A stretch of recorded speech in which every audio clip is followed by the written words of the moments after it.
CURES is sponsored by Wheeler Health's Better Choice Program. More.org. Helping you lead a healthier life. This is CURES. Hi, everyone. Welcome to the CURES Show, where we explore the cutting edge of wellness for our mind, body, and spirit from credible sources. I'm Kara Sundlin. Do the winter blues have you feeling a little funky? If so, you are not alone. I could join that club. But we're learning that actually embracing the cold is good for our mental health, and changing our mindset really could be key. So here to tell us more about it is our good friend, Dr. Laura Saunders, a psychologist at the Institute of Living and self-described winter blues person also. Yes. Oh, Kara, I'm happy to be here and happy to shift my mindset as well about the winter. Yeah, so this relates, first of all, there's a new book out, How to Winter, but this actually relates to a scientific study that in the darkest, dimmest place in the world, you actually find the happiest people in the winter, and it was really related to how they look at it. Can you tell me more about that? Yes, right, kind of did a cursory review of the book How to Winter by Carrie Leibowitz. And, one of the things the author talks about is the fact that some of those countries that literally have weeks and weeks of 24 hours a day, no light, have some of the happiest people.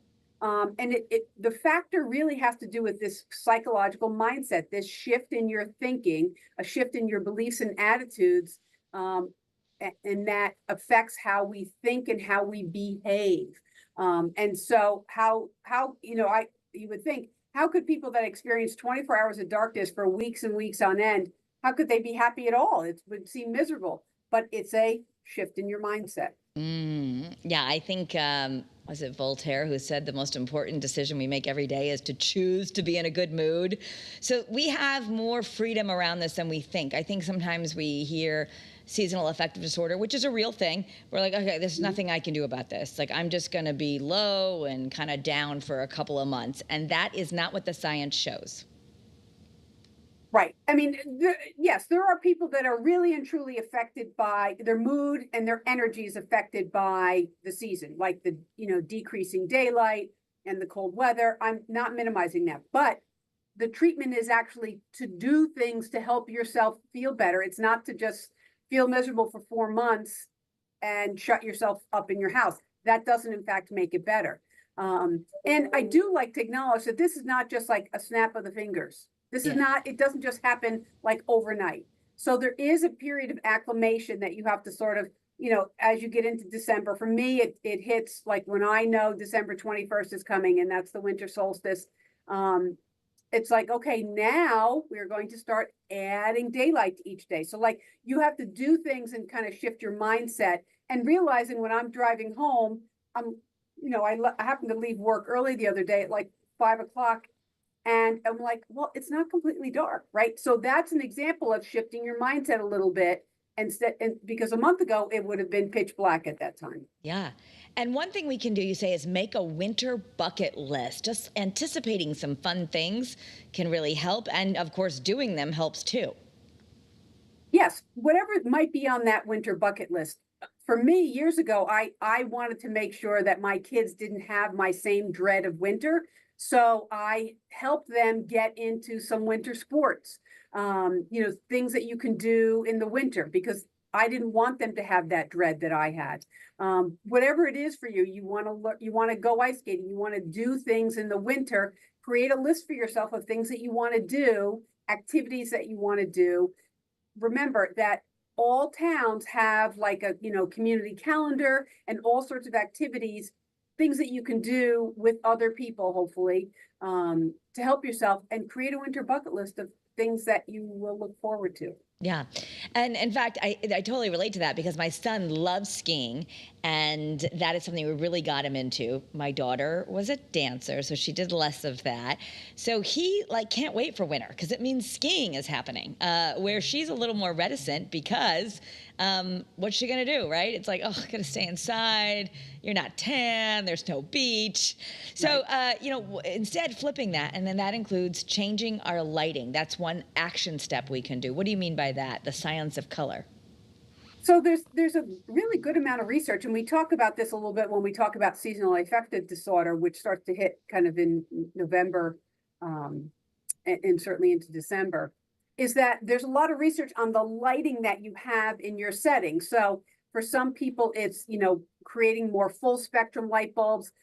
Obviously, always getting more natural light is helpful. On a day like today where it's crisp but clear outside, doing things to walk, parking a little farther away, doing things that make you kind of walk and experience the natural light. But they do find that making changes to your lighting can lower your cortisol levels. Cortisol is the stress hormone. So there's active things that you can do with the lighting in your environment that will help you. Okay. We've had other doctors on to talk about seasonal affective disorder and a little bit which you tapped into, but you can go on Amazon, just make sure you're getting the 10,000 lux. But I have one of those at home. I think it's called the Happy Light. I bought the same one of the doctor that I interviewed, and I do use it in the morning. And I guess there's a lot of science that just getting that early morning light, if we could even if you just step outside for a couple of minutes while you're waiting for the coffee to brew, that can make a huge difference for us. Right. And so what I sometimes make myself do in the mornings is I'll go outside without like my jacket on. Like I'll go outside without my jacket on and just like, that's when I'll go get the mail from the day before, because I have to walk a little bit to get my mail, right? To do things where it's like, okay, here I am, I'm okay. It's cold out, but I can survive this, right? It's that mindset shift.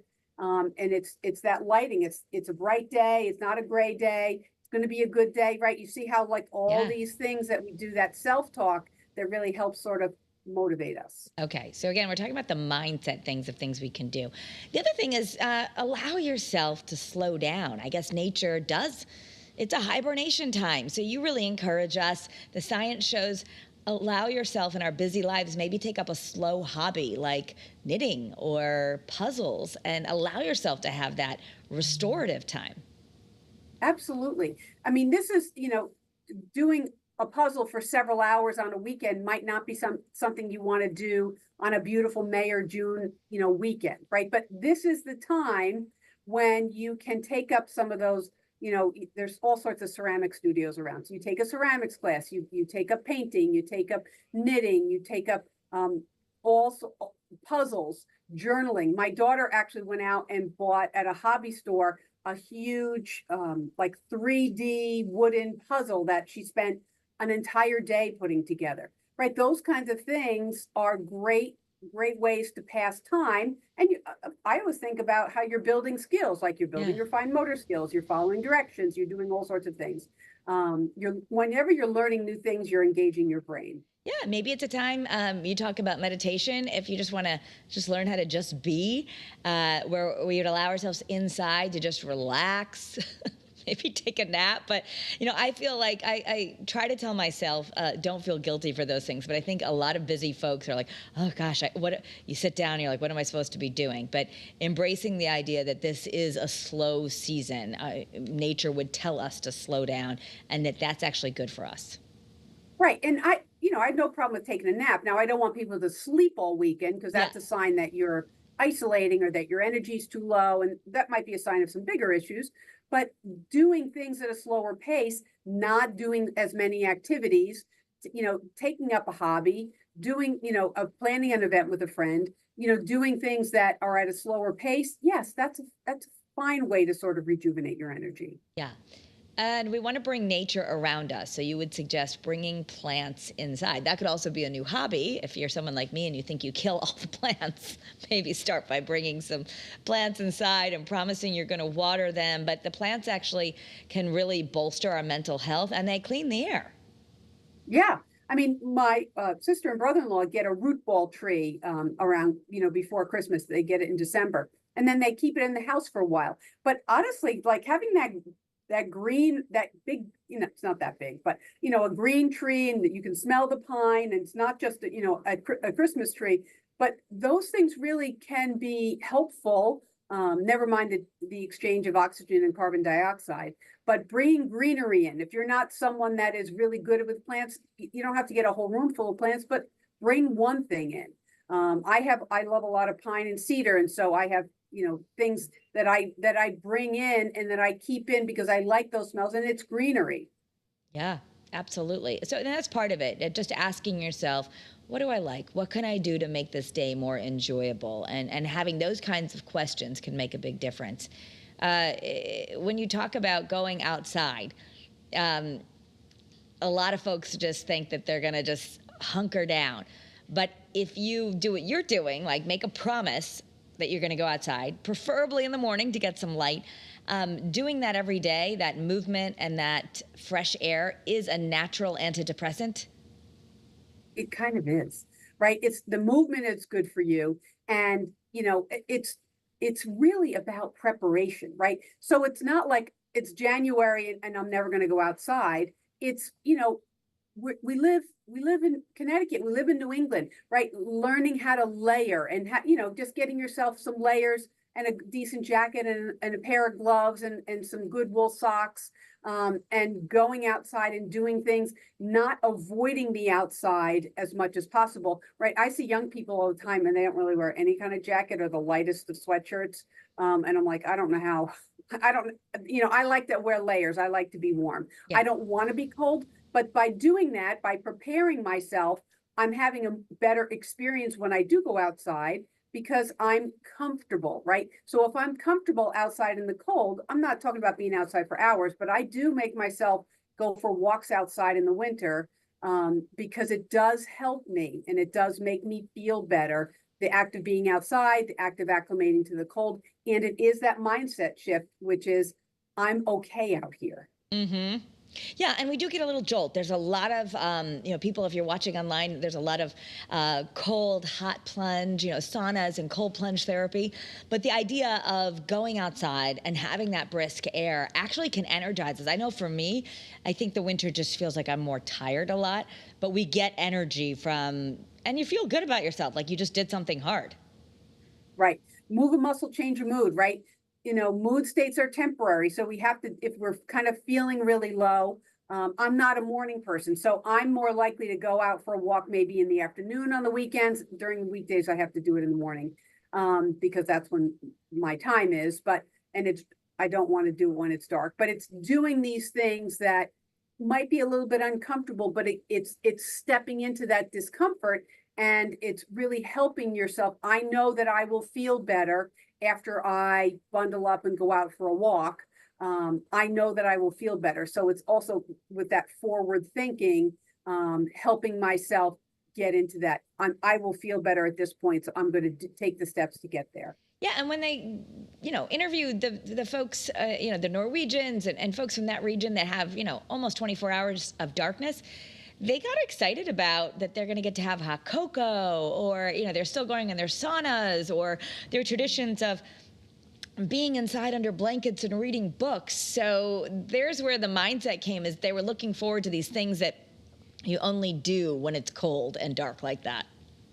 Right. And this might be too much of a tangent, but a lot of those regions of the world actually have their babies nap outside, right? They bundle them up in the clear, crisp weather. They bundle them up and they have them nap outside. Wow. So it really is about being well prepared, being well dressed, and acclimating yourself to the cold. They have the babies nap outside. That's so interesting. My mother always says that my grandmother made them nap outside, and they always talk about it like that was crazy, but maybe she was doing it because there's some. Yeah. So the other thing is just how we speak. You've talked a lot about self-talk, and we want to speak kindly to ourselves, but we also want to speak kindly to the weather, because what we give our words to tends to be, our moods can follow that. So that's something you said you've had to work on even in your own mind. Right. So, right. We talked last week about, negative self-talk and that kind of negative voice, and how, we wouldn't even talk like that to other people in our lives. We shouldn't be talking like that to ourselves. It is kind of true for the winter as well, right? I have been at times that person that's been really like, oh God, why would you want to move to New England? It's so cold here. It's so miserable. But that's just setting myself up in that situation to expect cold and misery. So it's really kind of shifting the focus. As I said to you earlier, I noted that yesterday was around, 34, 35 degrees. And I'm like, wow, this is actually quite comfortable. It's only 35 degrees. Now, when I got out this morning, it was 28 degrees. I noted that it was far crisper, but I said, boy, 34 yesterday felt kind of balmy compared to today. So that's just trying to change your mindset around the cold. And, looking at the crispness of the day, and there's not, it's bright out. And so it's some of that talk really talks you into or talks you out of things. And so being more mindful of being kind of winter weather friendly in how you talk. Yeah. So I love that you said it's challenging ourselves to make ourselves winter positive. Maybe we can get that trending. Hashtag winter positive. Winter positive, less winter bashing. Yes. So if you are feeling a lack of connection, the other thing you can, we a lot of times we think about the summer and the spring as the only time you're gathering besides the holidays, but you say plan a winter social gathering to invite people over, maybe play some board games. It gives you something to look forward to. So I am a social person, so I like to do social things, and I like to have social things to look forward to. But I think it's so important because social isolation is gasoline on the fire of depression. And I do worry about folks who have any kind of seasonal affective issues around this time of year. I do worry about isolation. So having an event to look forward to, planning an event, and it doesn't even have to be a huge event. It can be with a friend or with a couple other couples. It could be a chili fest, or you could call it a February feast. You could have a theme. You can have a Super Bowl event, whatever it is, to have something that's kind of social where you create some connections and have things to look forward to and engage with other people can really be very uplifting of your spirit. I was saying I feel tired sometimes more in the winter, and I'm really working on being more active. One thing that I think helps me, maybe it helps other people, I got one of these Aura rings for Christmas, so maybe an Apple Watch, but it's tracking all the time. So I'm not only making sure that I'm actually moving, but it's giving me a readiness score, like how active I've been and how much restoration I need, which is interesting because I usually am finding that I have plenty of activity and need more restoration. But do we need more sleep in the winter biologically? So I think that we can look at the winter as a time to sort of slow down. Often I really look at it, especially like January and February, as a more reflective time.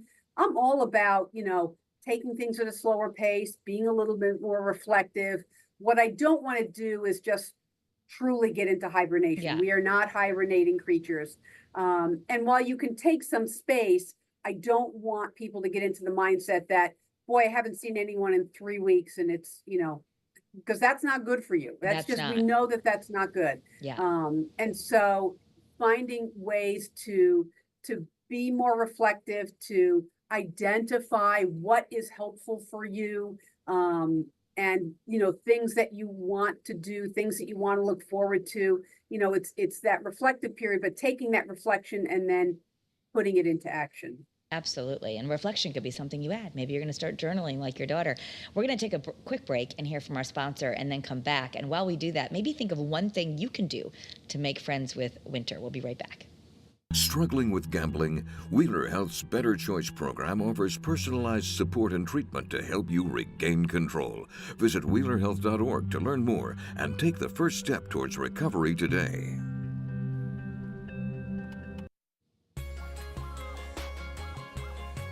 All right, we're back talking about how just changing our mindset really can affect so many things in our life, but specifically winter.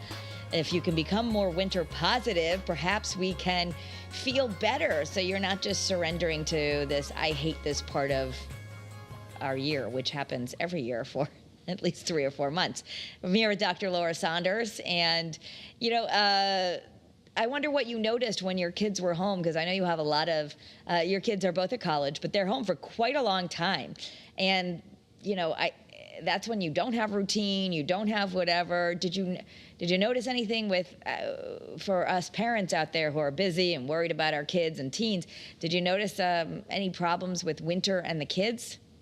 Well, that's a little bit of a tricky situation, because a lot of times they're like, well, I work so hard during the semester, I need downtime. Yes. So, I try to give a little bit of space for that. Even kids in high school, there's a lot of intensity, and then they want to take some space.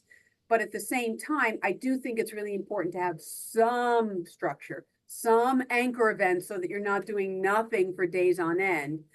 You don't need to be as structured as a high school day, but at the same time, I do think it's important to have a couple of things to do. And that's why, again, winter activities, doing something outside, even taking a ski lesson. A lot of places, as I said, the towns and communities have active events. I know Weathersfield does a lot of tours and historic tours and things that are outside. So it doesn't even have to be a physical activity. It could just be something to do where you connect with other people. But yeah, our young people, I think, want to sometimes go from one extreme to another. So I'd like to give them a little bit of space, but then I'm like, okay, it's been a few days. Let's plan something or let's do something. Yes, I totally understand. Sometimes they do want to sleep till noon, and that might be normal for a college kid who's been sleep deprived for months, but Right. having some sort of an anchor event. On the other end of the spectrum, a lot of folks who might be watching this are like me, and you're taking care of both generations. So older folks, the not moving, isolation, they're afraid to go outside because they might fall. What's your advice for people who are a little older and are really maybe moving into that treacherous territory of winter? Yeah, I mean, I certainly want people to be safe. And, again, towns have senior community events where you actually have to leave your house and maybe go to the community center or do something that's a little outside your comfort zone where you're connecting with other people. It might be a movement thing. Pickleball's a huge craze. And thankfully we haven't had really icy conditions because that can be very concerning. I don't want people falling. But it's doing something outside your comfort zone. It's shifting your mindset. And that's what's most important. You don't have to do 5 events in a week, but planning if you're an older person, planning one event in a week or one event every few days to get you out of your comfort zone and to get you connected, maybe outside your home or with some other people. Yeah, I mean, I think in Norway they have that term, and I might mispronounce it, but it's Hygge, like hygge or however you say it. But it's the idea of, it's like cuddle culture. I mean, like nice blankets and warmth and light the fire. And so embracing all of that could make a difference of maybe you're going to make it the season of comfort of soups or some of your favorite foods. You just have to be careful it's not all the sugary, high-fat foods. That's not good for our mental health either. Right. And, it could be, right. It could be, watching taking time to watch some shows, or it could be, inviting someone over to play board games or do things that are kind of lower intensity. And certainly comfort, right? We want to feel that's, the blanket is that contact comfort that we all crave sometimes. But it's okay to slow down. It's okay to do things differently. It's okay to shift your mindset. It doesn't happen with the snap of a finger. It's just important that you acknowledge that sometimes the beliefs that you have then create a more negative environment for you to function at your best around you. Yeah. So as we just kind of, to recap, I want to challenge everyone. Can you do a January challenge of, one thing a day? I think for you, Dr. Saunders, said you're changing your mindset. You're trying not to winter bash and getting outside and walking briskly, at least once a day. So that could be something, but just giving ourselves like that one thing. I know I feel like when I complete those one thing, then I feel a little bit better, like I accomplished something. Absolutely. Set a goal. I think that's what I love about January and this time of year is that you're more reflective. You might set a goal. Do one thing for yourself. One thing that's a little outside your comfort zone. One thing that helps you change your mindset. If you're more introverted, make yourself connect with someone that you haven't talked to or seen in a while. So take on that challenge and do one thing this winter, or you can create that winter bucket list. I'm curious for those who do really have a diagnosis. Maybe they're bipolar, maybe they're struggling with depression. Is the winter a more dangerous time for mental health? Actually, it's the spring, to Really? be honest with you. Okay. Yep. So because people sort of give themselves permission to be more isolated, I don't think it's good to totally isolate, but it's when So now the weather's better and people are getting out and you recognize the difference. Wow, I really have low energy and a depressed mood and I feel sad all the time and I'm having these dark thoughts of my future. And then you realize the difference in how you are and how the rest of the world is. And it's that disconnect that actually causes spikes in more serious mental health problems. Okay. And if you've listened this far, I just want to encourage folks that we're talking about mindset. We're talking about things that we can do. If you really are struggling, we had a whole nother episode with Dr. Saunders on SAD, which is a real thing that people experience, real depression, clinical depression during certain months of the year. So in that case, you may need some professional help. You might actually need a medication just for the winter, or you might need extra exercise, or you might really have to get outside, and that might be part of your prescription is light. But if you're, how do you know if this mindset, that's not enough. I need some help, and where do you go to get it? So, right, if your functioning is hindered in some way, so your mood and your energy and your thoughts are really hindering your ability to function, you can start with your primary care. You can, Psychology Today has lists based on state and based on insurance. If you want to find a provider, someone to talk to, take that step to ask for help. As I said, most towns have, like a Child and Family Services division. If you want to start there, they can often give you referrals. But take that step and do something to help yourself. All right, Dr. Laura Saunders, of course, is a psychologist right at the Institute of Living.